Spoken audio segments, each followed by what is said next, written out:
Handa na ba ang inyong mga puso para sa isang kwentong yayanig sa inyong pananaw tungkol sa pamilya, pagpapatawad at pag-ibig?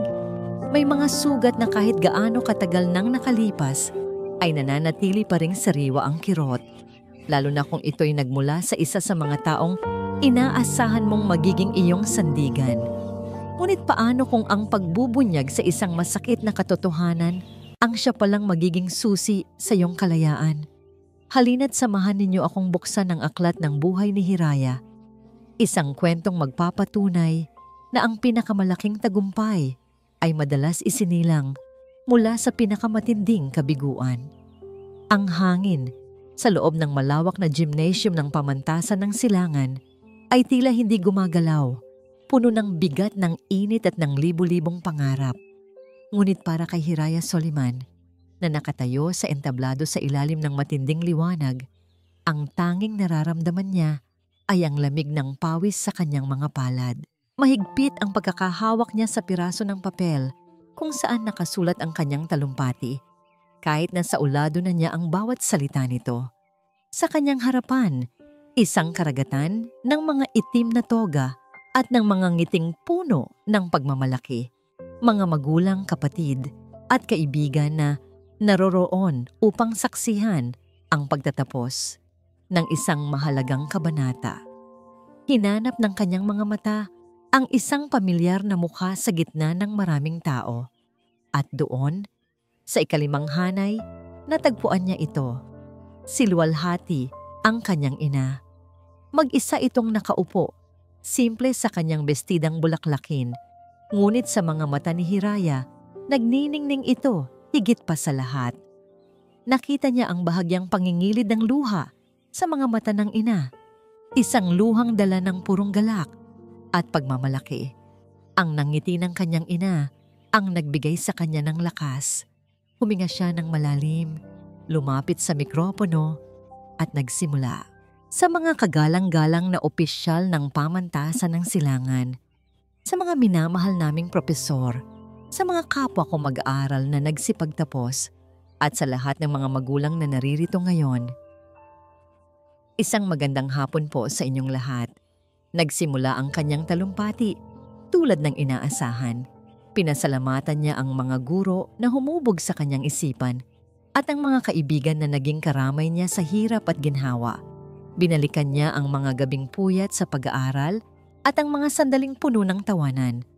Ang lahat ay pumapalakpak sa tamang pagkakataon. Ngunit sa kalagitnaan ng kanyang pananalita, biglang nagbago ang tono ng kanyang boses. Nawala ang sigla at napalitan ng isang bagay na mas malalim, mas marubdob.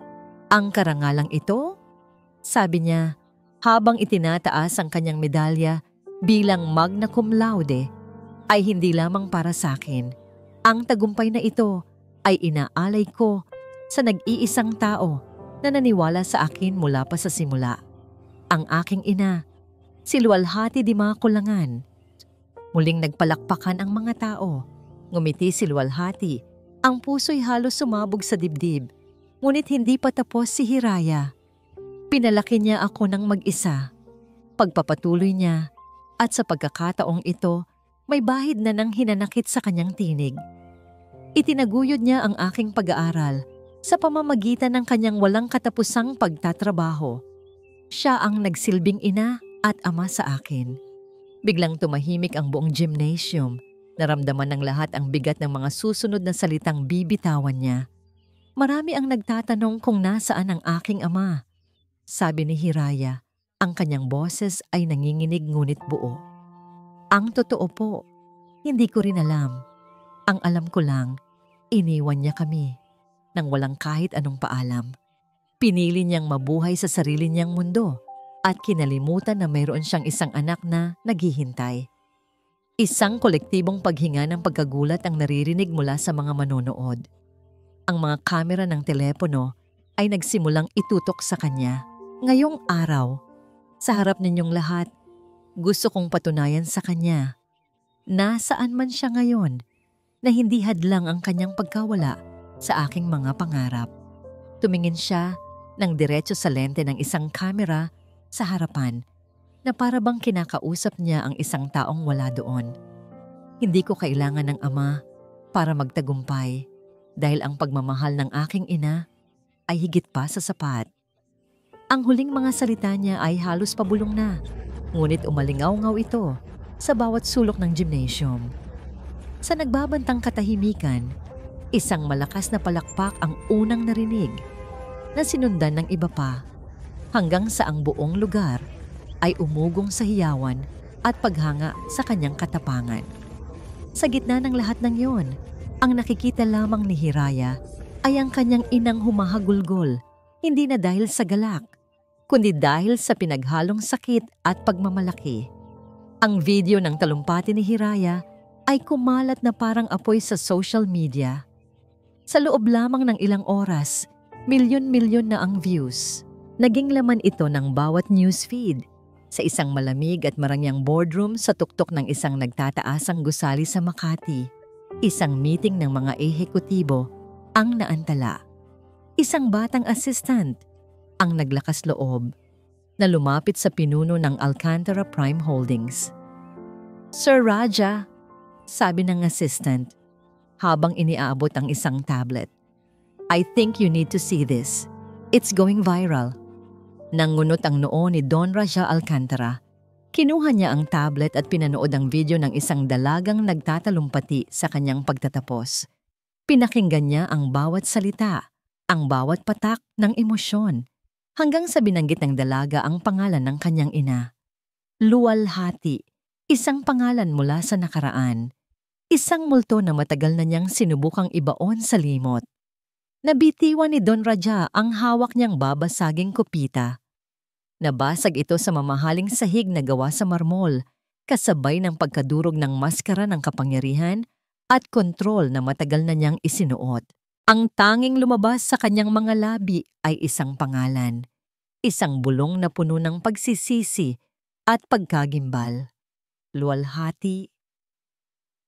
Nabasag ang katahimikan sa boardroom, hindi dahil sa pagbagsak ng kopita, kundi dahil sa pagguho ng isang mundong maingat na itinayo sa loob ng 25 taon.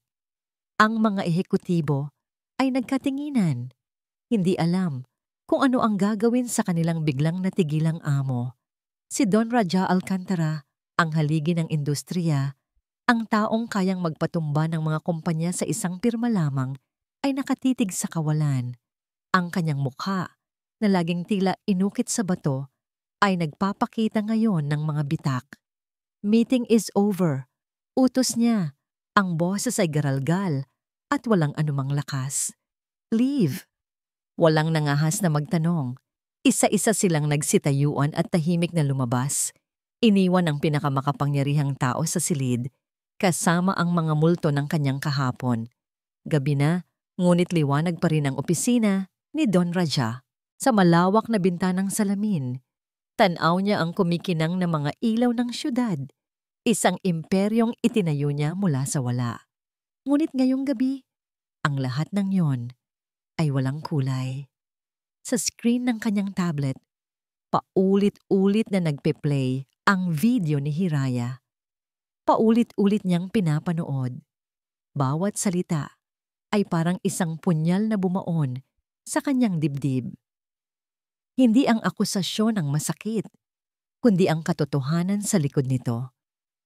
At ang mga mata ng dalaga, doon niya nakikita si Luwalhati. Ang parehong tapang, ang parehong ningning, ang parehong pahiwatig ng kalungkutan na sinubukan niyang kalimutan. Bigla siyang bumalik sa isang hapon, 25 taon na ang nakalipas. Sa ilalim ng isang malaking puno ng mangga sa probinsya, katabi ang isang dalagang may pinakasimpleng pangarap. "Kahit maliit na bahay lang, Raja," sabi ng batang si Luwalhati habang isinasandal ang ulo sa kanyang balikat. "Kahit isang kwarto lang, basta't magkasama tayo. At kapag nagkaanak tayo, palalakihin natin siyang mabuting tao. Hindi lang maliit na bahay ang ibibigay ko sa iyo, Luwalhati," sagot ng batang Raja, puno ng pangako at pag-ibig. "Ibibigay ko sa iyo ang mundo. Pangako, babalikan kita. Magtatayo tayo ng pamilya." Isang pangakong napako, isang pangakong sinira ng takot at ng obligasyon sa sarili niyang pamilya. Hanapin mo sila, utos ni Raja sa kanyang pinagkakatiwalaang assistant sa telono. Lahat?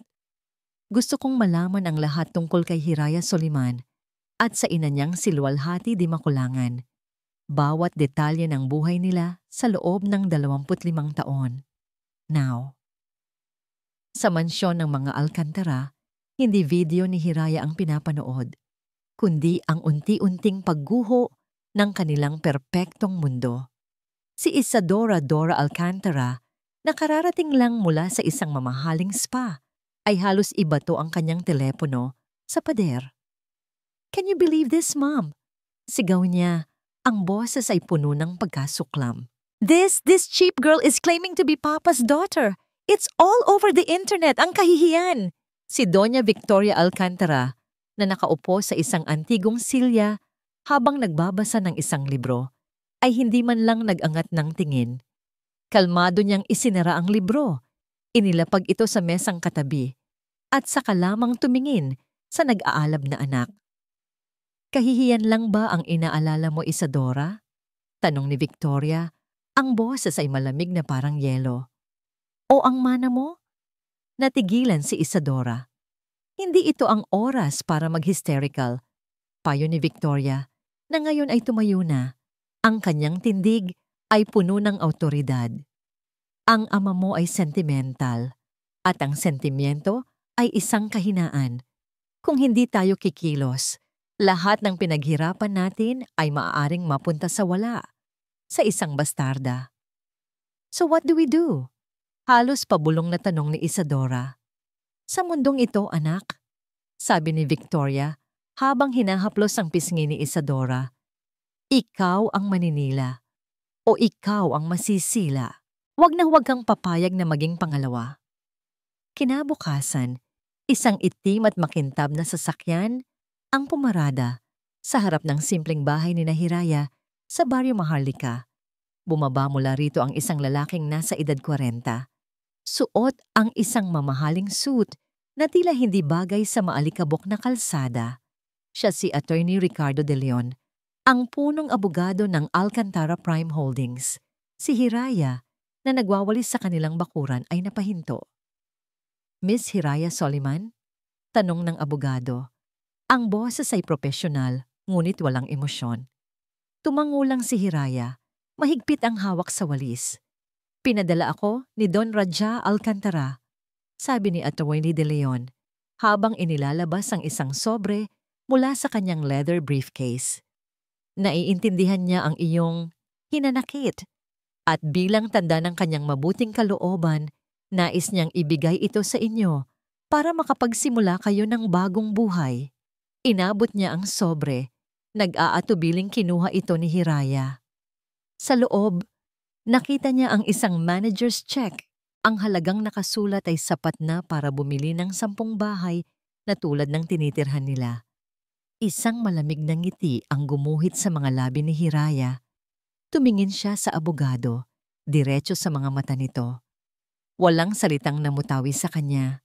Dahan-dahan, sa harap ng abogadong hindi makapaniwala, pinunit niya ang tseke.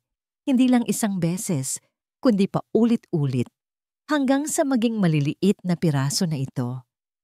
Itinaas niya ang kanyang kamay at hinayaang ilipad ng hangin ang mga piraso ng papel na parang puting konfeti. "Sabihin mo sa kanya," sabi ni Hiraya. Ang boses ay kalmado, ngunit may bigat na parang bakal. "Hindi nabibili ang dignidad namin." Ang balita ng pagtanggi ni Hiraya sa tseke ay mas mabilis pang kumalat kaysa sa kanyang talumpati. Ang kwento ay nagkaroon ng sariling buhay. Hindi na lamang siya ang matapang na anak. Siya na ngayon ang anak na may dignidad, ang dalagang hindi masilaw sa pera. Para sa publiko, siya ay isang bayani. Para sa mga Alcantara, siya ay isang bangungot. Sa newsroom ng isa sa pinakamalaking online news portal sa bansa, si Kael Domingo ay nakatitig sa kanyang monitor. Ang mukha ni Hiraya ay nasa lahat ng dako. Ang kanyang editor, isang veteranong mamamahayag na amoy sigarilyo at kape, ay dumungaw sa kanyang balikat. "Iyan ang kwento, Domingo," sabi ng editor. "Puntahan mo. Kunin mo ang panig niya. The public is eating it up. Anak ng bilyonaryo, tinanggihan ng milyon-milyon. Classic drama. Pero para kay Kael, may mas malalim pa rito. Hindi ang pera ang istorya. Ang istorya ay ang lakas ng loob sa likod ng pagtanggi. Ang 25 taon ng katahimikan na sa wakas ay binasag. Desidido siyang hanapin si Hiraya, hindi para sa isang sensational na headline, kundi para sa katotohanan. Hindi naging madali ang paghahanap sa kanya. Maraming media outlet ang nag-aabang sa labas ng kanilang bahay sa Barrio Maharlika. Ngunit sa tulong ng isang kaibigan, nakuha ni Kael ang numero ni Hiraya. Nagpakilala siya at nakiusap para sa isang maikling pag-uusap sa isang lugar na pribado. Sa pag-aalinlangan, pumayag si Hiraya. Nagkita sila sa isang maliit at lumang kapihan sa kanto, malayo sa gulo. Umupo si Hiraya sa pinakasulok na mesa, handa nang tumayo anumang oras. Ang kanyang mga mata ay puno ng pagbabantay. "Salamat sa pagpunta," simula ni Kael, na may daladalang 2 tasa ng kape. "Ano ang kailangan mo?" Diretsong tanong ni Hiraya. "Kung tungkol lang din ito sa pera, sinayang mo lang ang oras mo." "Hindi," mabilis na sagot ni Kael. "Hindi ako interesado sa pera." Tinitigan niya ito ng diretso sa mata. "Interesado ako sa'yo, sa kwento mo. Hindi bilang anak ni Don Raja Alcantara, kundi bilang anak ni Aling Luwalhati." Natigilan si Hiraya. Iyon ang unang pagkakataon na may nagpakita ng interes sa ganoong paraan. "Paano mo nalaman ang pangalan ng nanay ko?" "Nakinig ako sa talumpati mo," sagot ni Kael. "Hindi lang sa bahaging tungkol sa ama mo. Narinig ko ang pagmamalaki sa boses mo nang binanggit mo ang iyong ina. Iyon ang totoong kwento para sa akin. Iyon ang gusto kong isulat." Unti-unting nawala ang pagbabantay sa mga mata ni Hiraya. Sa unang pagkakataon, nakaramdam siya ng kaunting tiwala.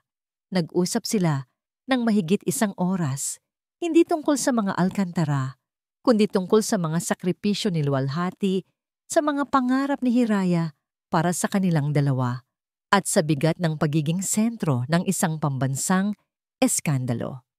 Habang nagsasalita si Hiraya, ang tanging nakikita ni Kael ay isang dalagang may hindi kapani-paniwalang lakas. Samantala, sa isang eksklusibong restaurant, si Isadora ay may ibang kausap. Isang kilalang-kilalang social media personality na ang kabuhayan ay ang paggawa at pagsira ng reputasyon. "I don't care how you do it," sabi ni Isadora habang inilalapag ang isang makapal na sobre sa ibabaw ng mesa. "Gawin mong mukhang desperada ang babaeng iyon. Isang manggaganso.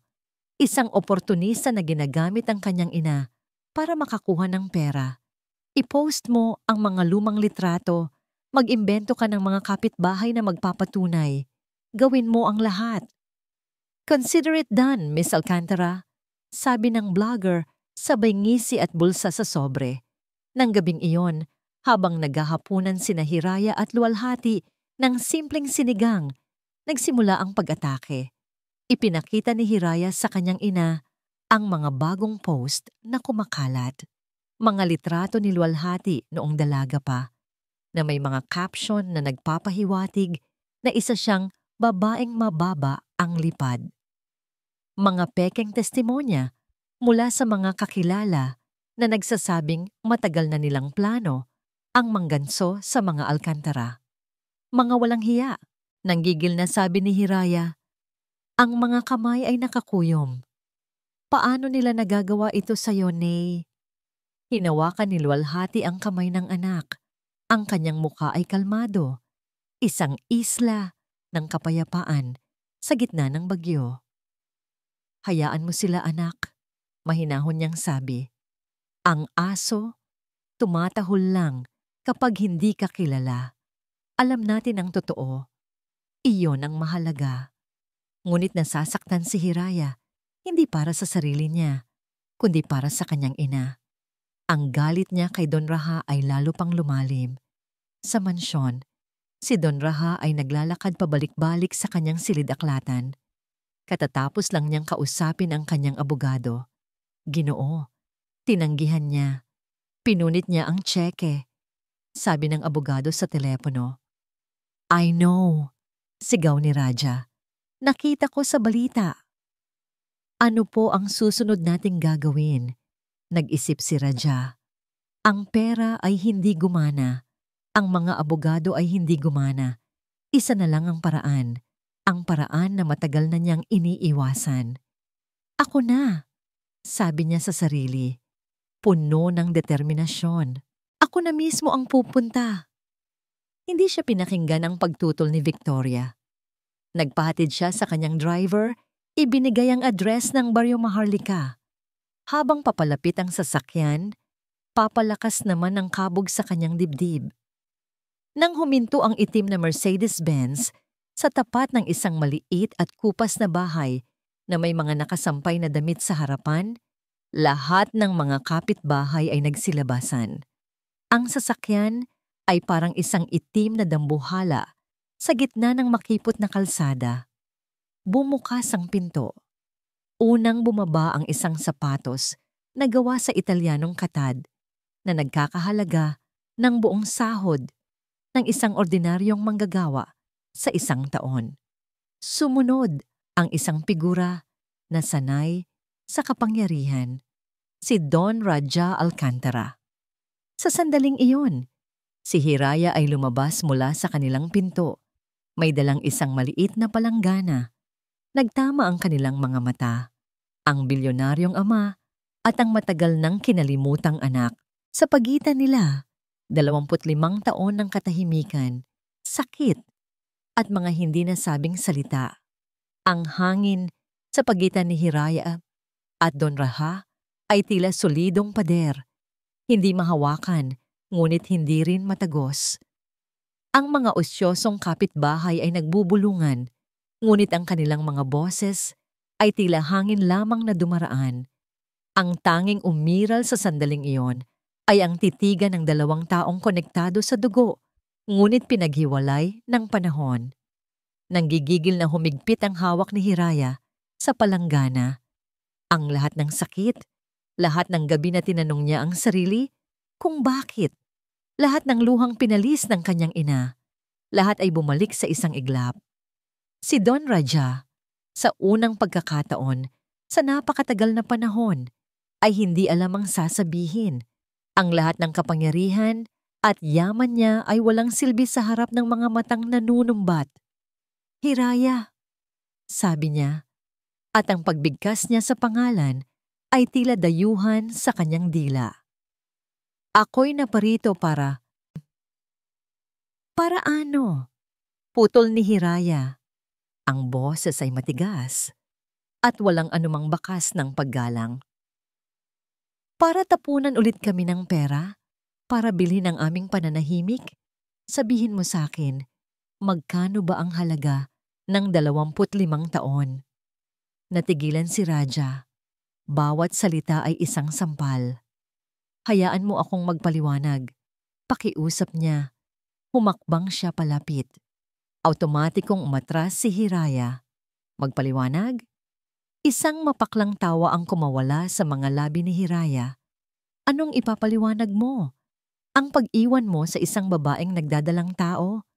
Ang hindi mo pagtatanong kahit minsan kung buhay pa ba kami? O ang pagpapadala mo ng abogado para isampal sa amin ang iyong kayamanan? Sa may pintuan, lumabas si Luwalhati. Hindi siya nagsalita. Ang mukha niya ay puno ng sakit habang pinapanood ang 2 pinakamahalagang tao sa buhay niya na nagtutunggalian. Ang presensya niya ay nagbigay ng mas matinding bigat sa eksena. Luwalhati, nasambit ni Raja. Ang boses ay basag. Tumingin lamang sa kanya si Luwalhati. At sa isang tingin na yon, Nakita ni Raja ang lahat ng sakit na idinulot niya. Wala kang karapatang banggitin ang pangalan niya. Sigaw ni Hiraya. Umalis ka na. Hindi ka namin kailangan dito. Hindi ka namin kailanman kinailangan. Itatapon na sana ni Hiraya ang laman ng palanggana sa paanan ni Don Raha nang isang kamay ang pumigil sa kanya. Hiraya, tama na. Lumingon si Hiraya at nakita si Kael. Ang muka ay puno ng pag-aalala. Kadarating niya lang para kumustahin si Hiraya nang maabutan niya ang komprontasyon. Nagulat si Don Raha sa biglang pagsulpot ng binatang mamamahayag. Tumingin siya mula kay Kael patungo kay Hiraya at isang bagong emosyon ang nabuhay sa kanya. Isang bagay na hindi niya inaasahan. Selos? O takot na meron ng ibang pumupuno sa puwang na iniwan niya? Sino ka? Tanong ni Raja. Ang boses ay bumalik sa pagiging autoritatibo. Isang kaibigan! Matatag na sagot ni Kael habang nananatiling nakahawak sa braso ni Hiraya. Dahan-dahan niyang kinuha ang palanggana mula sa mga nanginginig nitong kamay. Sa tingin ko po, mas mabuting umalis na kayo. Tinitigan ni Raja si Kael pagkatapos ay muling tumingin kay Hiraya. Sa unang pagkakataon, nakita niya ang pagkatalo sa sarili niyang mga mata.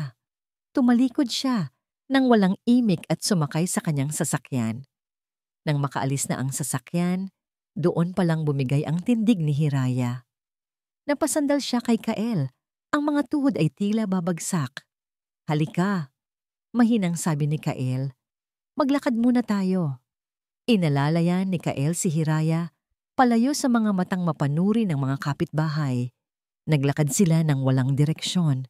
Ang katahimikan sa pagitan nila ay hindi nakakailang, kundi nakakakalma. Pangarap ko noong bata ako, biglang sabi ni Hiraya habang nakatingin sa malayo, na isang araw may kakatok sa pinto namin. At pagbukas ko, siya yon. Yayakapin niya ako at sasabihing, Anak, narito na ako. Pero habang lumalaki ako, nawala na yon. Napalitan ng galit. May karapatan kang magalit, sabi ni Kael. Pero pagod na akong magalit, aminado ni Hiraya. Ang boses ay halos pabulong. Tumingin siya kay Kael. Salamat. Wala yon, sagot ni Kael, kasabay ng isang maliit na ngiti. Ano ba ang pangarap mo ngayon? Simple lang, sabi ni Hiraya. Ang bigyan si nanay ng komportableng buhay at ang makahanap ng kapayapaan. Sa sandaling iyon, sa ilalim ng papalubog na araw, isang bagay ang nag-iba. Isang maliit na koneksyon ang nabuo. Isang sinag ng pag-asa sa gitna ng kadiliman. Pagbalik ni Don Raja sa mansyon, sinalubong siya ng nag-aapoy na mga mata ni Victoria. Saan ka galing? Malamig na tanong nito. Alam mo kung saan? Sagot ni Raja. Dumiretso sa bar at nagsali ng alak. Ano ang ginawa mo, Raja? Sinusubukan mo bang sirain ang pamilyang ito? Sigaw ni Victoria. Dahil sa isang pagkakamali mo sa nakaraan, isasakripisyo mo ang lahat ng meron tayo. Ang pangalan natin, ang kinabukasan ni Isadora. Humarap si Raja. Ang mga mata ay nanlilisik. Huwag mo siyang tawaging pagkakamali. Nagulat si Victoria sa tindi ng kanyang boses. Ang pagkakamali ay ang pakikinig ko sa inyo noon. Ang pagkakamali ay ang pagiging duwag ko. Sa gitna ng kanilang mainit na pagtatalo, sa munting kusina sa Barrio Maharlika, si Luwalhati ay uminom ng isang basong tubig. Nanginginig pa rin ang kanyang mga kamay. Ang muling pagkakita kay Raja at ang panonood sa sakit ng kanyang anak ay tila sumaid sa lahat ng kanyang lakas. Bigla, isang ubo ang kumawala sa kanyang lalamunan. Isang tuyong ubo, sinundan pa ng isa, mas malakas. Hinawakan niya ang kanyang dibdib, nahihirapang huminga. Ang ubo ay naging sunod-sunod at marahas. Nabitiwan niya ang baso. Nabasag ito sa sahig. Sinubukan niyang humawak sa gilid ng mesa, ngunit ang kanyang mga tuhod ay bumigay. Gumuho siya sa sahig ng kusina mag-isa, habang ang kadiliman ay dahan-dahang lumalamon sa kanyang paningin. Ang kapayapaang pansamantalang naramdaman ni Hiraya sa piling ni Kael ay naglaho na parang bula nang bumalik siya sa kanilang bahay. Naabutan niyang pinupulot ni Luwalhati ang mga bubog ng basag na baso sa sahig ng kusina. "Nay, anong nangyari?" Nag-aalalang tanong ni Hiraya. Sabay takbo para tulungan ito. "Ayos ka lang ba? Huwag mo nang pulutin yan. Baka masugatan ka." "Ayos lang ako, anak," sabi ni Luwalhati. Pilit nang ngumingiti. "Nahilo lang ako bigla. Siguro sa init lang ng panahon." Ngunit nakita ni Hiraya ang pamumutla sa mukha ng ina at ang panginginig ng mga kamay nito. Hindi ito dahil sa init ng panahon. Mayroon pang iba. Isang bagay na hindi sinasabi sa kanya. Kinagabihan, hindi mapakali si Hiraya. Binabantayan niya ang bawat kilos ng kanyang ina. Pinilit niyang pakainin ito ng marami at pinatulog ng maaga. Ngunit kahit nahihimbing na si Luwalhati, gising pa rin ang diwa ni Hiraya, puno ng pag-aalala. Kinabukasan, habang nasa palengke ang kanyang ina, nagpasya si Hirayang maglinis ng kanilang munting aparador. Nais niyang ayusin ang mga damit ni Luwalhati, isang paraan upang maibsan ang sariling pagkabalisa. Habang tinutupi niya ang mga luma, ngunit malinis na bestida, may isang bagay na nahulog mula sa isa sa mga ito, isang makapal na brown na sobre. Nang unot ang noo ni Hiraya, hindi ito sobre ng sulat o ng bayarin. Kinuha niya ito. Sa kaliwang sulok sa itaas, nakasulat ang pangalan ng isang malaking ospital at sa ilalim nito, isang departamentong nagpatigil sa pagtibok ng kanyang puso. Oncology Center. Nanginginig ang mga kamay niya habang binubuksan ang sobre. Sa loob ay may mga papel, mga resulta ng laboratorio, mga reseta, at sa pinakaibabaw, ang isang medical abstract na may petsang 6 na buwan na ang nakalipas. Binasa niya ang mga salitang hindi niya lubos na maintindihan, ngunit sapat na para wasakin ang kanyang mundo. Diagnosis, Stage 4. Lung carcinoma with metastasis to liver and bones. Prognosis, poor. Recommendation, palliative care. Gumuho ang mundo ni Hiraya. Napaupo siya sa sahig. Ang mga papel ay nakakalat sa kanyang paanan. Ang mga salita ay paulit-ulit na umikot sa kanyang isipan. Stage 4. Palliative. Cancer. Isang hatol. Ang lahat ng kanyang galit, ang lahat ng kanyang ipinaglalaban, ang talumpati, ang pagtanggi sa pera, ang komprontasyon, lahat ay biglang naging walang kabuluhan. May mas malaking kalaban silang hinaharap. Isang kalaban na tahimik at nakamamatay at matagal na itong itinatago ng kanyang ina. Sakto namang bumukas ang pinto. Pumasok si Luwalhati, may dalang isang supot ng gulay, nakangiti. Ngunit ang ngiti niya ay naglaho nang makita ang anyo ng anak. Nakaupo sa sahig, namumutla at hawak ang mga papel na naglalaman ng kanyang pinakatatagong sikreto. "Anak." Tanging nasambit ni Luwalhati. Tumayo si Hiraya, ang mga luha ay malayang dumadaloy sa kanyang mga pisngi. Itinaas niya ang mga papel. "Ano to, Nay?" tanong niya. Ang boses ay basag sa pagitan ng galit at sakit. Bakit? Bakit hindi mo sinabi sa akin?" Walang naisagot si Luwalhati. Ang sarili niyang mga luha ay nagsimula na ring pumatak. "Kailan pa? 6 na buwan. 6 na buwan mo nang dinadala ito ng mag-isa." Sunod-sunod na tanong ni Hiraya, ang bawat salita ay puno ng sakit. Habang ako, abala sa pag-aaway sa isang multo ng nakaraan, ikaw pala lumalaban sa isang tunay na digmaan. Bakit, Nay? "Ayokong mag-alala ka pa, anak." Sa wakas ay sabi ni Luwalhati sa gitna ng kanyang paghikbi. "Katatapos mo lang mag-aral. May eskandalo pa tayong hinaharap. Ayoko nang dagdagan pa ang pasanin mo." "Pasanin?" Halos pasigaw na, sabi ni Hiraya. "Ina kita. Hindi ka pasanin. Karamay mo ako. Bakit mo ipinagkait sa akin yon? Niyakap ni Hiraya ang kanyang ina at sa sahig ng kanilang munting sala, ang dalawa ay magkayakap na humagulgol.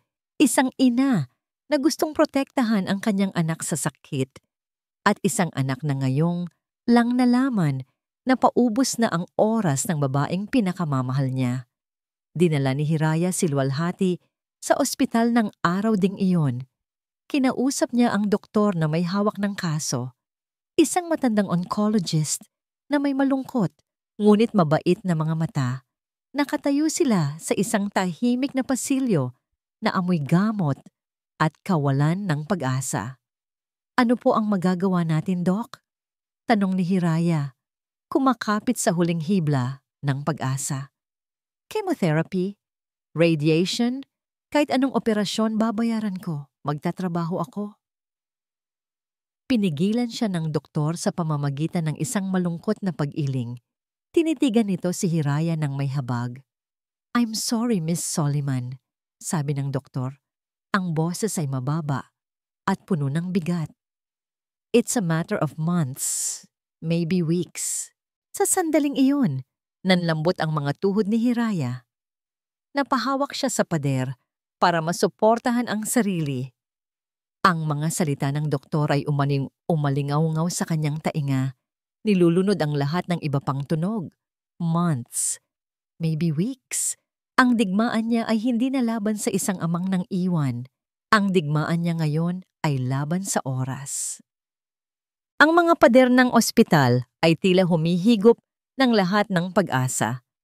Ang dating Hirayang matapang at palaban ay napalitan ng isang anino ng kanyang sarili. Gumagalaw sa isang ulirat ng pag-aalala.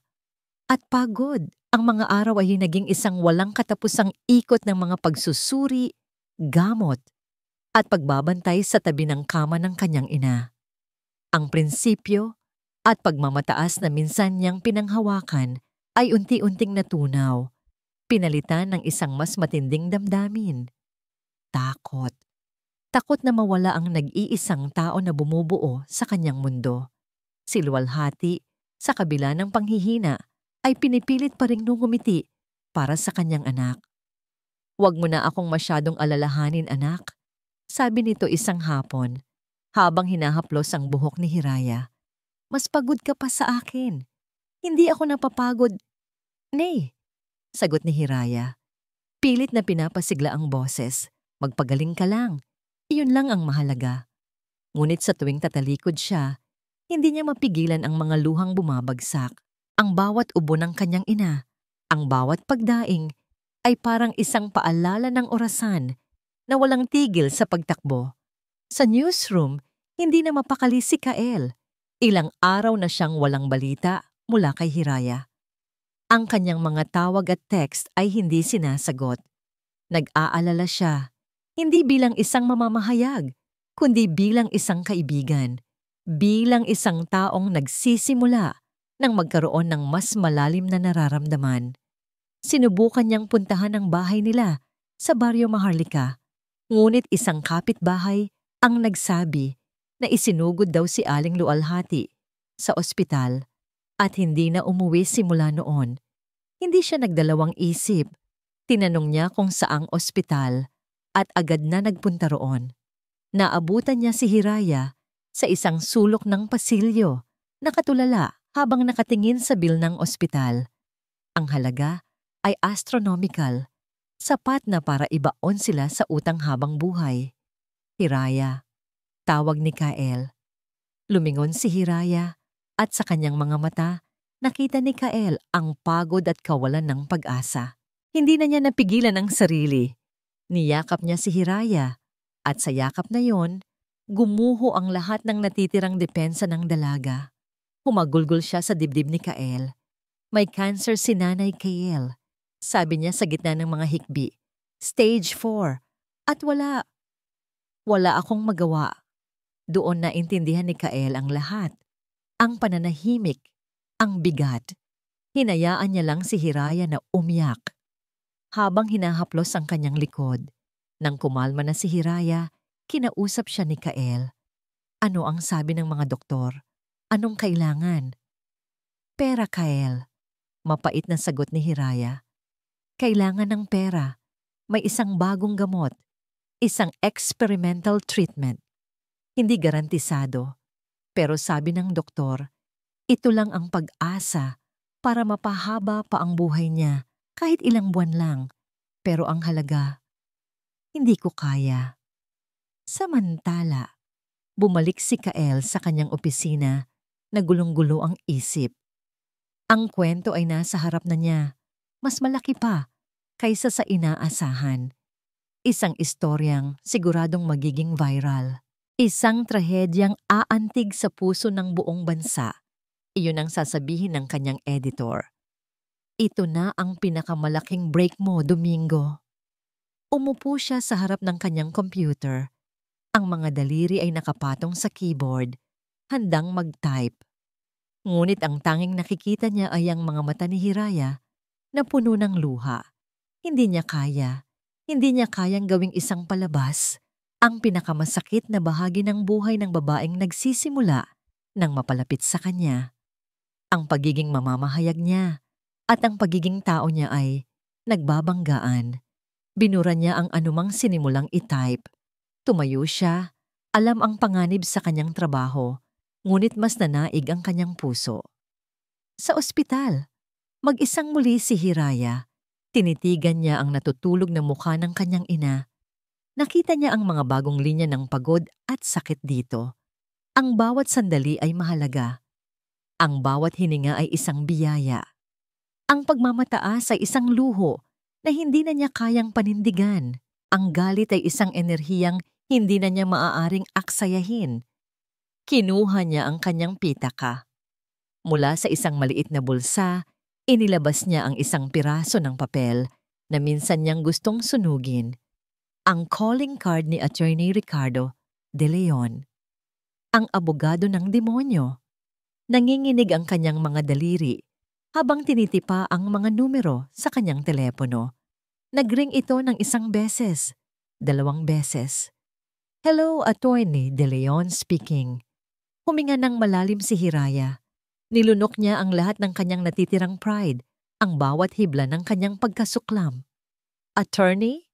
Sabi niya. Ang boses ay mahina, ngunit desidido. Si Hiraya Soliman ito.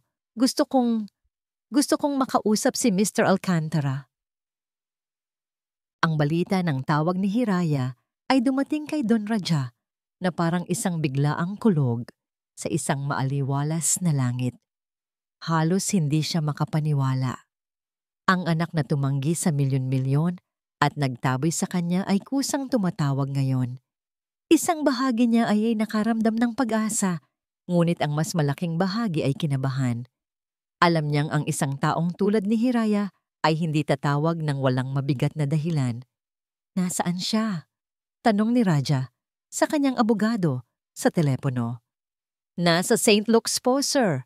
Ang sabi po sa akin, naroon ang kanyang ina. Walang sinayang na sandali si Don Raja. Huwag mong sasabihin kahit kanino, lalo na kay Victoria.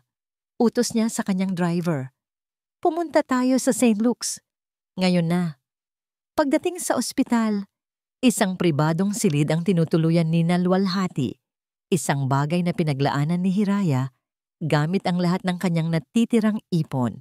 Naabutan ni Raja si Hiraya na nakatayo sa labas ng silid sa isang tahimik na pasilyo na naliliwanagan lamang ng malamlam na ilaw. Ang anyo ni Hiraya ay malayo sa dalagang matapang na nakita niya sa entablado. Ang kanyang mga balikat ay nakayuko sa bigat ng pag-aalala at may maitim na bilog sa ilalim ng kanyang mga mata. Ngunit nang magtama ang kanilang paningin, bumalik ang kislap ng katigasan dito. Salamat sa pagdating, sabi ni Hiraya. Ang boses ay formal at walang emosyon. Ano ang nangyari? Tanong ni Raja. Sinubukan niyang silipin ang loob ng silid. May cancer ang nanay. Diretsong sagot ni Hiraya. Stage 4 at kailangan niya ng gamot na hindi ko kayang bayaran. Ang mga salita ay tumusok sa puso ni Raja na parang mga bubog. Cancer, luwalhati. Ang dalawang salita ay tila hindi dapat magkasama sa isang pangungusap. Biglang naintindihan niya ang lahat. Ang tawag, ang desperasyon. Magkano? Tanong niya. Handang pumirma ng kahit anong tseke. Sasagutin ko ang lahat. Lahat ng gastusin. Ililipat natin siya sa pinakamagaling na ospital sa mundo kung kinakailangan. Tumingin si Hiraya sa kanya. Ang mga mata ay malamig. May kondisyon. Kahit ano. Mabilis na sagot ni Raja. Tatanggapin ko ang tulong mo, sabi ni Hiraya, dahan-dahan at malinaw. Pero hindi bilang ama, hindi bilang kabayaran sa nakaraan. Tatanggapin ko ito bilang tulong mula sa isang estranghero na may kakayahang tumulong. Walang anumang kaugnayan, walang anumang obligasyon. Pagkatapos nito, aalis ka sa buhay namin at hindi na magpapakita pa. Ang bawat salita ay parang isang sampal sa mukha ni Raja. Ang pagkakataong inaasam niya, ang pinto na bahagyang bumukas, ay isasara rin pala kaagad. Ngunit nakita niya ang determinasyon sa mga mata ni Hiraya at higit sa lahat, nakita niya ang sakit sa likod nito. Tumango siya ng dahan-dahan. Pumapayag ako. Habang inaayos ng mga tauhan ni Raja ang paglipat kay Luwalhati sa isang mas malaking suite at ang pag-order ng gamot mula sa ibang bansa, sumilip si Raja sa salaming bintana ng pinto. Nakita niya si Luwalhati na payapang natutulog. Ang dating sigla sa mukha nito ay napalitan ng pamumutla. Ang buhok nitong dati makapal at itim ay nagsisimula ng mga lagas. Hindi niya napigilan ang luhang pumatak mula sa kanyang mga mata. 25 taon, napakaraming nasayang na panahon. Sa mansyon, si Isadora ay hindi mapakali. Napansin niya ang malaking halaga na inilabas mula sa pribadong account ng kanyang ama. Sa pamamagitan ng kanyang mga koneksyon, nalaman niya kung saan ito napunta. Sa St. Luke's Hospital. "Ma'am!" sigaw niya habang padabog na pumasok sa silid ni Victoria. "He is paying for them. He transferred millions to the hospital. Ginagastos niya ang pera natin para sa mga hampas lupang yon." Ang kalmadong ekspresyon ni Victoria ay napalitan ng maitim na galit. "Ang kapal ng mukha nila," sabi nito sa mahinang boses na puno ng kamandag. Pagkatapos ng lahat ng kahihiyan, may lakas pa silang loob na humingi. "Anong gagawin natin?" tanong ni Isadora. "Kung hindi makuha sa kahihiyan," sabi ni Victoria habang inaayos ang kanyang sarili sa salamin, "daanin natin sa personal na atake." Kinahapunan, habang si Hiraya ay nagbabantay sa bagong silid ng ina, bumukas ang pinto. Pumasok ang isang babaeng nakasuot ng eleganteng damit, amoy mamahaling pabango, at may daladalang aura ng pagmamataas. Si Doña Victoria Alcantara. Nagulat si Hiraya. Tumayo siya, handang protektahan ang kanyang ina. "Anong ginagawa mo dito?" tanong niya. Tiningnan ni Victoria si Hiraya mula ulo hanggang paa, na para bang isa itong dumi sa kanyang sapatos. Pagkatapos ay tumingin siya kay Luwalhati na natutulog. "So ito pala ang grand plan ninyo," sabi ni Victoria. Ang boses ay puno ng pang-aalipusta. Magpanggap na may sakit para makahutot ng pera. How pathetic. "Wala kang karapatang magsalita ng ganyan sa nanay ko," nanggagalaiting sabi ni Hiraya. "Umalis ka dito." Ngumisi si Victoria. Bakit? Natatakot ka bang marinig niya ang katotohanan? Lumapit siya sa kama ni Luwalhati. Ang isang babaeng sumira ng pamilya. Isang ahas na hindi na naituloy ni Victoria ang sasabihin.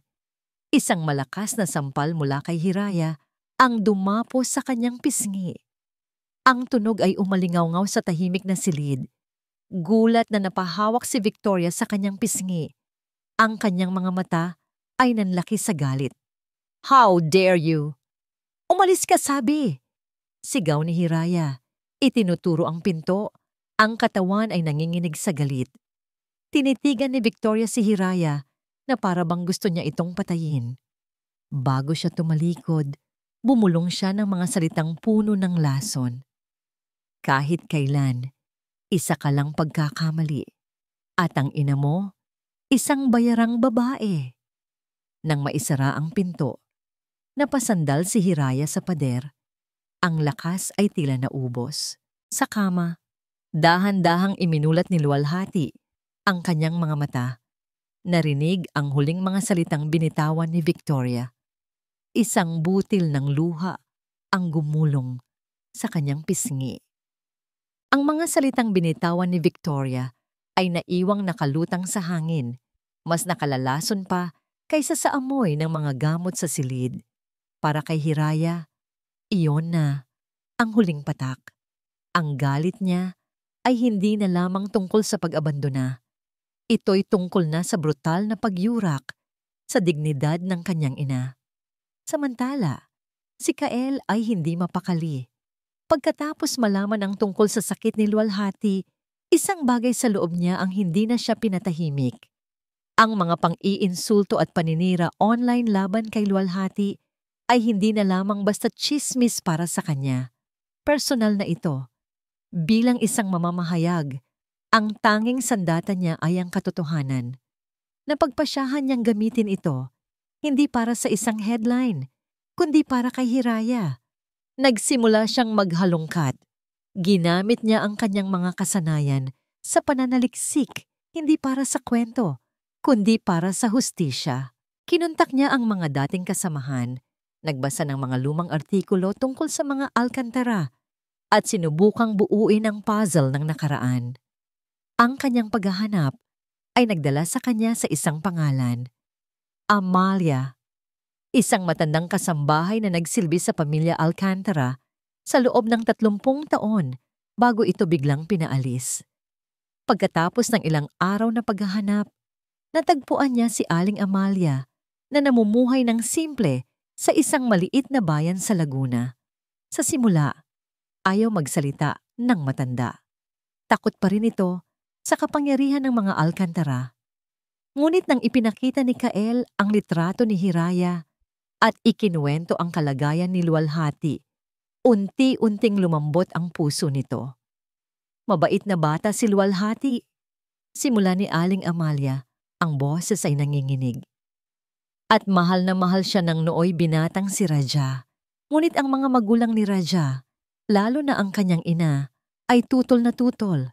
Para sa kanila, si Luwalhati ay isang hamak na tagalalawigan na walang maibubuga. Ano po ang nangyari? Tanong ni Kael. Ipinagkasundo nila si Raja kay Victoria na mula rin sa isang mayamang pamilya para sa negosyo. Pagpapatuloy ng matanda.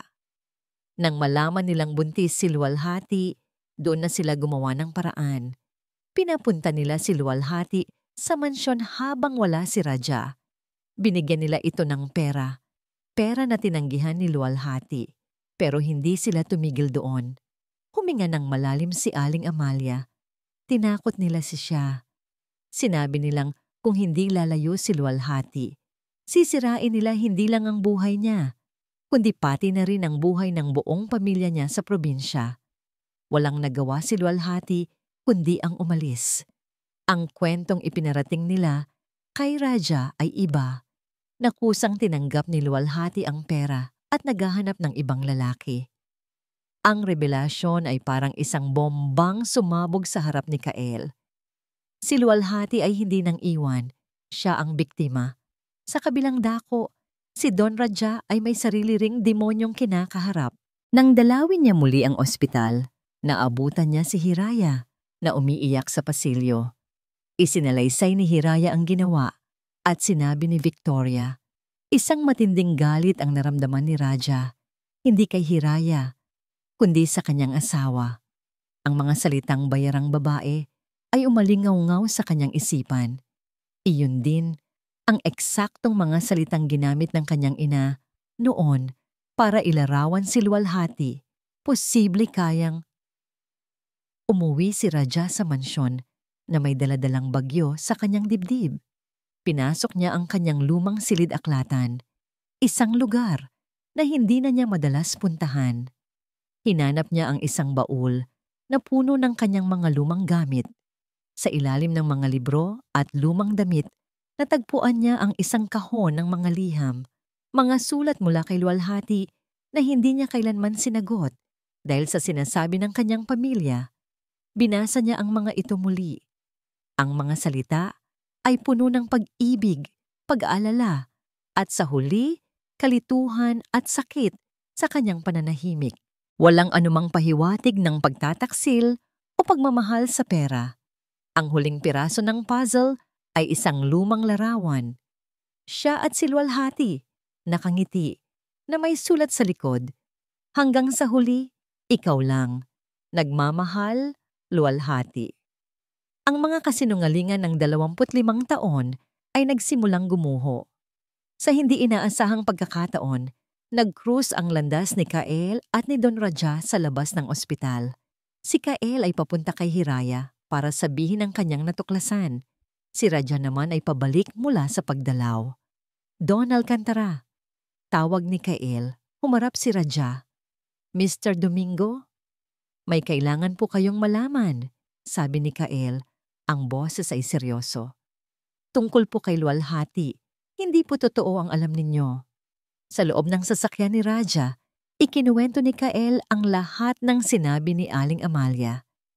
Habang nagsasalita si Kael, ang mga piraso ng puzzle sa isipan ni Raja ay nabubuo. Ang mga liham, ang pagtanggi ni Hiraya sa pera, ang galit ni Victoria. Lahat ay nagkaroon ng katuturan. Hindi na siya nag-aksaya ng panahon.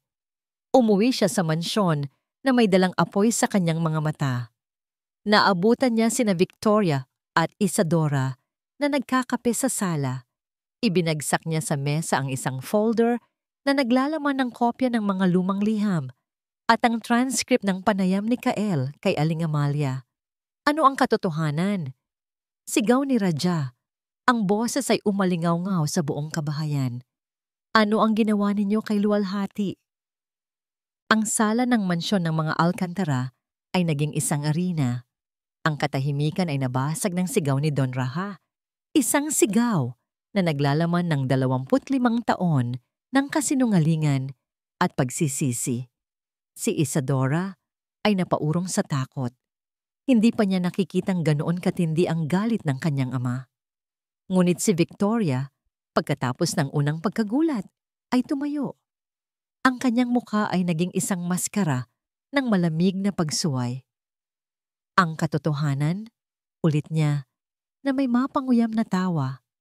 Ang katotohanan, Raja, ay ginawa ko ang nararapat para protektahan ang pamilyang ito, ang pangalang ito. Protektahan? Umalingaw-ngaw ang boses ni Raja. O para protektahan ang sarili mong ambisyon? Nagsinungaling ka sa akin. Nagsinungaling kayong lahat. At ano ang aasahan mong gawin namin? Ganti ni Victoria, ang boses ay tumataas na rin. Hayaan kang itapon ng lahat para sa isang hamak na probinsyana? Hayaan kang sirain ang kasunduan ng ating mga pamilya? Ginawa ko ang dapat gawin ng isang asawa. Inilayo ko ang tukso. Iniligtas kita mula sa sarili mong kahangalan. Inilayo o tinakot? Sigaw ni Raja, habang iwinawasiwas ang transcript ni Kael. Sinira ninyo ang buhay niya. Sinira ninyo ang buhay ko. Ipinagkait ninyo sa akin ang sarili kong anak. Ang bawat salita ay tumama kay Isadora. Ang katotohanang ang babaeng kinamumuhian niya ay tunay ngang kanyang kapatid at ang pagkaapuot niya ay nakaugat sa isang kasinungalingan na ginawa ng sarili niyang ina. Ang kanyang mundo ng karangyaan at kasiguraduhan ay unti-unting gumuho. Kahit kailan ay hindi mo naman talaga siya minahal. Sigaw ni Victoria, ang luha ng galit ay namumuo na sa kanyang mga mata. Isa lamang yung infatuation. Ako ang kasama mo sa lahat ng ito. Ako ang nagtayo ng imperyong ito kasama mo. Ang imperyong ito ay walang halaga kung itinayo sa mga kasinungalingan. Sagot ni Raja, Ang boses ay pagod na at basag. Tapos na tayo, Victoria. Tapos na. Habang ang digmaan ay sumasabog sa mansyon, isang mas tahimik ngunit mas nakamamatay na laban ang nagaganap sa ospital. Biglang bumagsak ang vital signs ni Luwalhati. Ang mahinang tunog ng heart monitor ay napalitan ng isang sunod-sunod at mabilis na alarma, isang tunog na nagpapahiwatig ng panganib. Agad na pumasok ang mga nurse at doktor sa silid. Itinutulak si Hiraya palabas. Anong nangyayari? Nagpapanik na tanong ni Hiraya sa isang nurse. Her heart is failing, ma'am. We need to stabilize her. Please wait outside. Sabi ng nurse bago isara ang pinto. Naiwan si Hiraya sa pasilyo, mag-isa. Ang mga tunog mula sa loob ng silid, ang mga sigaw ng mga doktor, ang tunog ng mga makina, ay parang mga martilyong pumupukpok sa kanyang isipan. Paulit. Ulit na nagriring ang kanyang telepono. Si Kael ang tumatawag. Gusto sanang ibalita ang katotohanan, ngunit hindi ito masagot ni Hiraya. Tanging ang pinto ng silid ng kanyang ina ang kaya niyang pagtuunan ng pansin. Ang bawat segundo ay parang isang oras. Ang bawat minuto ay parang isang kawalang hanggan. Nang sa wakas ay bumukas ang pinto, ang lumabas ay ang oncologist ni Luwalhati. Ang kanyang muka ay seryoso at malungkot. Doc? Halos pabulong na tanong ni Hiraya. Ang puso ay nasa kanyang lalamunan. We stabilized her for now, sabi ng doktor. But her body is giving up, Hiraya. Her heart is too weak to continue fighting. We've done everything we can. Ang mga salita ay tila hindi nag-register sa isip ni Hiraya. Anong ibig sabihin niyan? Tumingin ang doktor sa kanya ng may matinding awa. It's time to make a difficult decision. We can keep her on life support, but it will only prolong the inevitable. Or we can make her comfortable and let her go peacefully. Gumuho ang lahat ng natitirang lakas ni Hiraya. Napasandal siya sa pader. Ang mga binti ay hindi na kayang suportahan ang bigat ng kanyang kaluluwa. All is lost. Nawala na ang lahat. Ang laban na sinimulan niya sa entablado. Ang laban para sa dignidad. Ang laban para sa buhay. Lahat ay hahantong sa wala. Hinayaan siya nang pumasok sa silid. Si Luwalhati ay nakahiga. Napapalibutan ng mga tubo at wire. Ang tanging maririnig ay ang mahinang tunog ng makinang tumutulong sa kanyang paghinga. Umupo si Hiraya sa tabi ng kama. Hinawakan ang malamig na kamay ng ina. Ang mga luha ay dumaloy sa kanyang pisngi nang walang tigil. Nay. Hikbi niya. Patawad. Patawarin mo ako. Nay. Hindi ko kayang mawala ka. Sa gitna ng kanyang pag-iyak, naramdaman niyang humigpit ng bahagya ang hawak ng kanyang ina. Dahan-dahan, sa kabila ng hirap, iminulat ni Luwalhati ang kanyang mga mata. Ang mga ito ay malabo at pagod, ngunit mayroong isang huling kislap ng pagmamahal. Ang mga labi ni Luwalhati ay gumalaw, bumubuo ng mga salitang halos hindi marinig. Anak, tawagin mo ang papa mo. Ang hiling ni Luwalhati ay tumagos sa puso ni Hiraya na parang isang kidlat, pinapawi ang lahat ng galit at hinanakit na matagal niyang kinimkim. Sa sandaling iyon, wala nang nakaraan, wala nang kasalanan. Ang tanging mahalaga ay ang huling kahilingan ng kanyang ina. Kinuha niya ang kanyang telepono, ang kanyang mga daliri na nanginginig pa rin. Ay hinanap ang numero ni Attorney De Leon, ang tanging koneksyon niya sa lalaking iyon. Ngunit bago pa niya ito matawagan, isang text message ang dumating mula kay Kael. Hiraya, nasaan ka? Tumawag ka sa akin. Importante. Nalaman ko na ang lahat. Walang kasalanan ang nanay mo. Biktima lang din siya. Kasunod nito, ipinasa ni Kael ang personal na numero ni Don Raja. Nag-aalangan man, tinawagan ito ni Hiraya. Isang ring lang, agad itong sinagot. Ang boses sa kabilang linya ay basag at pagod. "Hiraya, pumunta ka dito," sabi ni Hiraya. Ang boses ay walang emosyon, ngunit puno ng pagkaapura. "Sa ospital. Ngayon na. Gusto kang makita ni nanay." Walang tanong-tanong. Isang salita lang ang naririnig ni Hiraya bago naputol ang linya. "Papunta na ako." Si Don Raja ay umalis sa mansyon na parang isang bagyo. Iniwan ang nagkawatak-watak na pamilya at ang mga guho ng kanyang kasal. Nagmaneho siya na parang wala nang bukas. Ang tanging nasa isip ay ang tawag ni Hiraya at ang kahulugan sa likod nito. Pagdating niya sa ospital, tumakbo siya sa mga pasilyo. Ang kanyang mamahaling suit ay gusot, ang kanyang buhok ay gulo. Wala na ang imahe ng makapangyarihang Don Alcantara. Ang naroroon ay isang lalaking hinahabol ang huling pagkakataon. Naabutan niya si Hiraya sa labas ng silid. Nagkatinginan sila at sa unang pagkakataon, walang pader sa pagitan nila. Tanging ang parehong sakit at takot. Nakahintay siya, sabi ni Hiraya, sabay bukas ng pinto. Pumasok si Raja. Ang nakita niya ay halos dumurog sa kanyang puso. Si Luwalhati, ang babaeng minahal niya ng buong puso. Ang babaeng pinagmulan ng kanyang pinakamalaking pagsisisi ay nakahiga. Unti-unti nang nagpapaalam sa mundo. Lumuhod si Raja sa tabi ng kama. Hinawakan ang kamay ni Luwalhati na hindi na malamig, ngunit wala na ring init. Ang mga luhang matagal niyang itinago ay bumuhos na parang isang sirang dam. "Patawarin mo ako, Luwalhati." Hikbi niya. Ang muka ay nakasubsob sa kama. "Patawad. Naging duwag ako. Pinakinggan ko sila. Dapat ipinaglaban kita. Patawarin mo ako." Sa kabila ng panghihina, ginamit ni Luwalhati ang lahat ng kanyang natitirang lakas para iangat ang kanyang kamay at ilapat ito sa ulo ni Raja. Isang bahagyang ng ngiti ang sumilay sa kanyang maputlang labi. "Matagal na. Kitang pinatawad, Raja," sabi niya. Ang boses ay isang mahinang bulunga, parang hihip ng hangin. Lumapit si Hiraya sa kabilang panig ng kama. Inilagay ang kanyang kamay sa ibabaw ng kamay ng kanyang ina. Ngayon, sa unang pagkakataon, ang kanilang mga kamay ay magkakasama.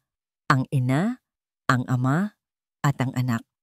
Isang pamilyang nabuo lamang sa bingit ng pamamaalam. Tumingin si Luwalhati kay Raja. "May huling hiling. Ako. Kahit ano, Luwalhati. Kahit ano." Umiiyak na sagot ni Raja.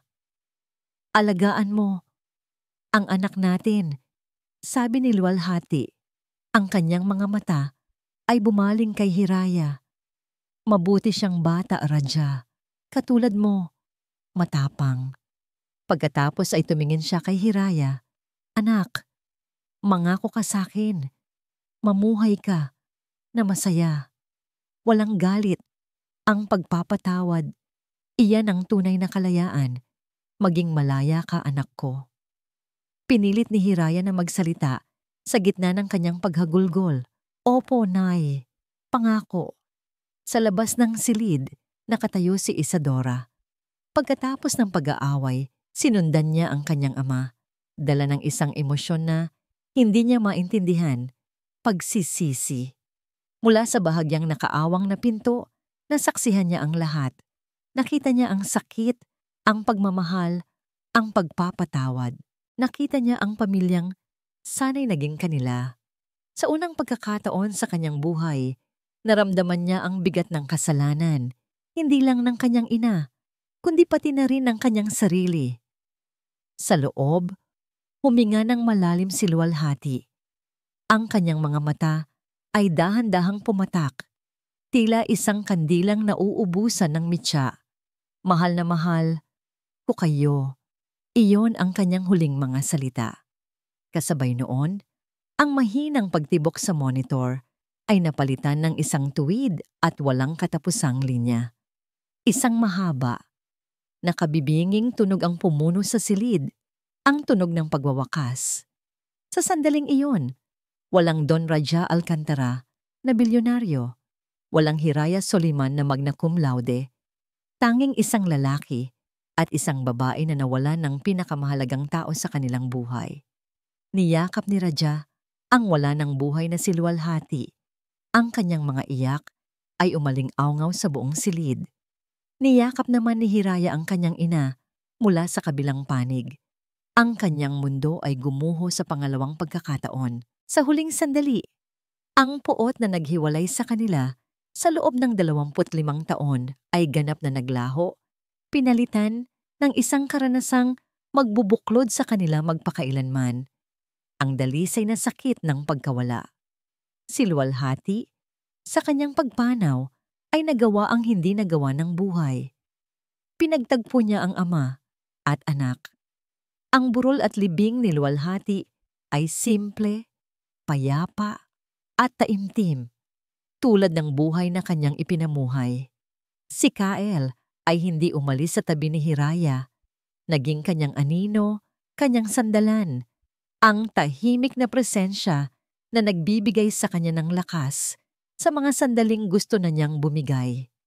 Si Don Raja ay naroon sa bawat araw ng burol, nakaupo sa isang sulok sa likuran, hindi nagpapakilala bilang ama, kundi bilang isang taong nagdadalamhati. Pinanood niya mula sa malayo kung paano inasikaso ni Hiraya ang lahat. Ang tibay na namanan nito mula kay Luwalhati. Pinanood niya kung gaano karaming tao mula sa Baryo Maharlika ang dumalaw, nagmamahal, at nagpapatunay na ang yaman ng isang tao ay hindi nasusukat sa pera. Sa araw ng libing, habang inihahatid sa huling hantungan, ang kabaong, isang hindi inaasahang tao, ang lumapit kay Hiraya. Si Isadora. Walang suot na alahas, walang bakas ng pagmamataas sa mukha. Ang tanging naroon ay ang pamumula ng mga matang pagod, nasa kaiiyak. Hiraya, sabi niya, ang boses ay mahina. Hindi sumagot si Hiraya, ngunit hindi rin siya umalis. Gusto kong humingi ng tawad, sabi ni Isadora. Ang mga luha ay muling namuo. Sa lahat ng ginawa ko, sa lahat ng sinabi ko, patawad. Tumingin si Hiraya sa puntod ng kanyang ina, pagkatapos ay kay Isadora. Naalala niya ang huling habilin ni Luwalhati. Ang pagpapatawad. Iyan ang tunay na kalayaan. Wala siyang sinabi, ngunit isang bahagyang tango ang kanyang isinukli. Isang maliit na kilos, ngunit sapat na para sa nagsisising kapatid. Ilang linggo matapos ang libing, binasa ang huling habilin ni Luwalhati. Ito ay isang simpleng sulat kamay na isinulat niya noong una siyang madiagnose. Gaya ng inaasahan, wala siyang hinihingi mula sa mga Alcantara. Ang tanging nakasulat ay ang kanyang pagmamahal para kay Hiraya at ang kanyang hiling na gamitin ng anak, ang kanyang pinag-aralan para sa isang buhay na mapayapa at makabuluhan. Ang sulat na yon ang nagtulak kay Don Raja na gawin ang isang desisyong yung manig sa mundo ng negosyo. Sa isang emergency board meeting ng Alcantara Prime Holdings, inanunsyo ni Don Raja ang kanyang pagbibitiw bilang CEO. I have spent my entire life building this empire, sabi niya sa mga nagugulat na miyembro ng board. But I have come to realize that I have failed in the most important venture of all, being a father and a decent human being. Inilipat niya ang malaking bahagi ng kanyang personal na yaman para itatag ang Luwalhati Foundation, isang organisasyong nakatuon sa pagtulong sa mga single mothers at sa pagbibigay ng scholarship sa mga mahihirap ngunit matatalinong kabataan. Hindi ito ginawa ni Raja para bilhin ang pagpapatawad ni Hiraya. Ginawa niya ito para sa sarili niya, para bigyan ng kahulugan ang pagsisisi, para parangalan ang babaeng minahal niya at sinaktan. Nagsimulang magtagpo sina Raja at Hiraya, hindi sa mansyon o sa opisina, kundi sa isang tahimik na coffee shop, minsan sa isang linggo. Ang kanilang mga unang pag-uusap ay puno ng mga awkward na katahimikan. Ngunit unti-unti, nagsimula silang magbahagi ng mga kwento. Ikinuwento ni Hiraya ang kanyang paglaki, ang mga sakripisyo ni Luwalhati, ang kanyang mga pangarap. Ikinuwento naman ni Raja ang kanyang bersyon ng nakaraan, ang kanyang pagsisisi, ang kanyang mga takot. Hindi nila pinilit ang isang relasyon. Walang ama, walang anak. Tanging dalawang tao na parehong nasugatan, dahan-dahang naghihilom at sinusubukang hanapin ang daan pabalik sa isa't isa. Isang hapon, habang nagkakape sila, inilapag ni Raja ang mga susi sa mesa. Ano ito? Tanong ni Hiraya. Iyan ang Luwalhati Foundation. Sagot ni Raja. Gusto kong ikaw ang mamahala. Walang ibang mas karapat-dapat. Ito ang kwento mo. Ito ang pamana ng iyong ina. Tinitigan ni Hiraya ang mga susi. Sa unang pagkakataon, nang tingnan niya ang lalaking nasa kanyang harapan, hindi nagalit ang kanyang nakita. Nakita niya ang isang taong nagsisikap, isang taong nagkamali, ngunit handang magbago. Salamat, sabi ni Hiraya, kasabay ng pagtanggap sa mga susi. Isang salitang nagmula hindi lamang sa pasasalamat, kundi sa simula ng pagtanggap. Sa kanyang tabi, palaging naroon si Kael. Ang kanilang relasyon ay lumalim, isinilang, mula sa gitna ng unos. Siya ang naging paalala ni Hiraya na kahit sa pinakamadilim na kabanata, laging may darating na liwanag. At lumipas ang 6 na buwan, ang dating maingay na eskandalo ay napalitan na ng isang kwento ng inspirasyon. Ang Luwalhati Foundation, sa ilalim ng pamumuno ni Hiraya, ay naging isang kanlungan para sa maraming kababaihan at kabataan. Ang bawat tagumpay ng pundasyon ay isang parangal sa alaala ng kanyang ina. Si Hiraya ay hindi na ang galit na dalaga sa entablado, ngunit hindi rin siya ang durog na anino sa pasilyo ng ospital. Siya ay isang bagong babae, isang pinuno na may puso, isang anak na natutong magpatawad, isang kaluluwang sa wakas ay nakahanap ng kapayapaan. Ang relasyon nila ni Kael ay namukadkad. Sa piling nito, natutunan niyang muling magtiwala at magmahal ng walang takot. Si Kael, na unang nakakita sa kanya bilang isang kwento, ay minahal siya bilang isang buong aklat, kasama ang lahat ng masakit at magagandang kabanata. Isang maaliwalas na hapon, naglalakad sila sa dalampasigan, magkahawak kamay habang pinapanood ang papalubog na araw. Masaya ka ba? Tanong ni Kael, habang pinipisil ang kanyang kamay. Tumingin si Hiraya sa kahel na kalangitan, sa payapang alon, at sa lalaking katabi niya. Ngumiti siya, isang ngiting totoo, at nagmumula sa puso. Oo, sagot niya. Sa unang pagkakataon sa napakatagal na panahon, masasabi kong payapa ako at masaya. Ang kanyang relasyon kay Don Raha ay nanatiling isang dahan-dahang proseso. Walang pilitan. Minsan, dinadalaw siya nito sa pundasyon, nag-aabot ng tulong o simpleng nakikipagkwentuhan. May mga araw na madali. May mga araw na mayroon pa ring bahid ng nakaraan. Ngunit ang mahalaga, pareho na silang sumusubok. Pareho na silang natutong tanggapin ang kung anong mayroon sila, sa halip na ang kung ano ang nawala. Kinabukasan, nag-isa si Hirayang pumunta sa sementeryo. Umupo siya sa tabi ng puntod ng kanyang ina, na ngayon ay napapalibutan na ng mga puting bulaklak. Naglagay siya ng isang sariwang tangkay ng puting rosas sa ibabaw nito. Hi, Nay! Simulan niya. Ang boses ay mahina. 6 na buwan na pala. Ang dami na pong nangyari. Ikinuwento niya ang lahat. Ang tungkol sa pundasyon, ang mga natulungan nila, ang tungkol kay Kael, at ang unti-unting paghihilom ng relasyon nila ni Raja. Alam mo, Nay, dati ang pangarap ko lang ay magtagumpay para patunayan sa mundo na kaya natin kahit wala siya. Pero ngayon, iba na. Ang tagumpay para sa akin ngayon ay ang makitang may ngumingiti dahil sa tulong na ibinibigay natin sa pangalan mo. Iyon pala ang tunay na tagumpay. Huminga siya ng malalim, nilalasap ang sariwang hangin. Sinusubukan ko pa rin, Nay, araw-araw, ang maging masaya, ang magpatawad, mahirap pala. Pero posible. Salamat sa'yo. Natutunan ko. Hiraya Manawari, bulong niya sa hangin.